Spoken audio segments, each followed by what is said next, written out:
Good morning, folks. May I present the monsters.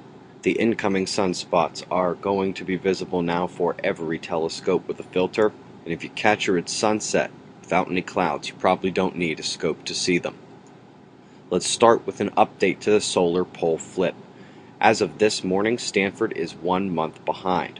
As of then, June 1st, the North was back in negative and the flip incomplete. Here we are on July 1st, and did I just see negative force up at the North Pole again? Remember when people were saying it was over months ago? Definitively not. West Pacific took the largest rumbles of the last 24 hours, Japan and New Zealand. Our top weather watch for today goes to the U.S. East Coast. Tropical storm formation intensified, and we now expect the system to track up the coastline, albeit we do not expect a major event at this time. Meanwhile, Douglas and Elida sit off the coast of Mexico, the latter the only one to significantly affect the land, for another day or so. As usual, their shear went straight north into the central United States, and where we saw this just 7 days ago, USGS claims we're now looking something like this. The other water watch charts show we've developed flooding and high river flow conditions in some places as a result. For more days than usual, we've had that northern flow of air into the central states, and today that finally changes. The low in Canada shifts east, and the convergence will swing up into New England today, bringing our severe storm watch from Arkansas all the way up into Canada. Big day.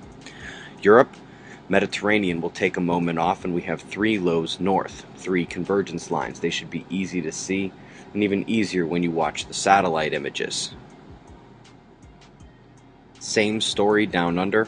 Let's get some weather shares from around Perth and the surrounding southwest if we could. Solar wind, another of these anomalous jolts that doesn't do much but for the low energy readings. Shocks, streams, and boundary crossings. Oh my.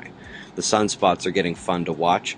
Up north, we are gaining umbras, gaining size, and while there isn't a ton of flare-making mix just yet, it is trending towards a more complex morphology. Down south, the experts call beta gamma delta, and we certainly agree. The lead up north is actually not delta, but the backside of it splits north and south in the same penumbra, and that flat southern extension forward is delta as well. Got even more coming. Thus far, we haven't had any big flares, but the trend is there as well, slowly going up, and we should probably take at least one M flare in the next day, if not more. Coronal holes lost a good bit of force from the last week, but the South still does have a good amount of power and the magnetic connections of Mars, Mercury, and Earth. Remember, the dotted outside line like the one for Venus here denotes a backside connection. So far, all is calm. The storm watches will keep us busy until the flaring starts. Eyes open, no fear. It's 6:30 a.m. Eastern Time, and that's the news. Be safe, everyone.